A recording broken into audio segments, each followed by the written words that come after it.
In the world of Formula One, speed is everything. But what happens when a car is too fast, not just dominant, not just ahead of its time, but so fast, the governing body had to ban it outright. It was a machine crafted by a team most fans barely remember today. This is the story of the car that scared Formula One.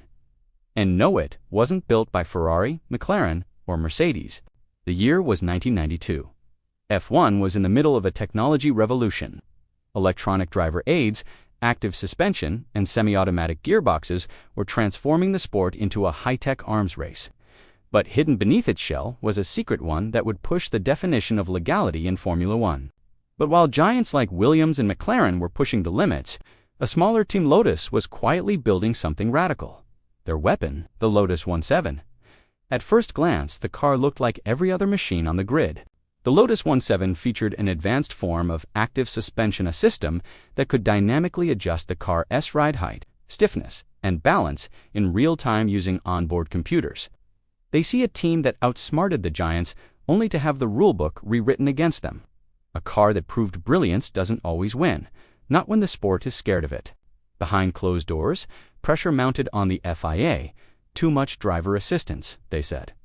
Dangerous? Not in the spirit of racing. But the truth was simpler. They were scared. It meant the car could corner flatter, brake harder, and accelerate faster regardless of the track conditions. While other teams were still dialing in static setups, Lotus had built a car that adapted on the fly.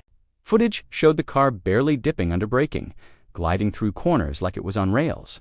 Commentators were stunned, engineers were baffled, and fans were hooked. It was a rocket on wheels, and when it worked, it was unbeatable. But here's the twist.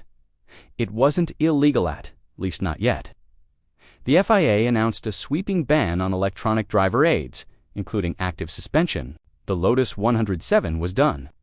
Not because it failed, but because it succeeded too well. The car that could have changed Formula One forever was erased by politics. The F1 wasn't just fast. It was so advanced that F1 officials and rival teams began to panic. Then came the pushback.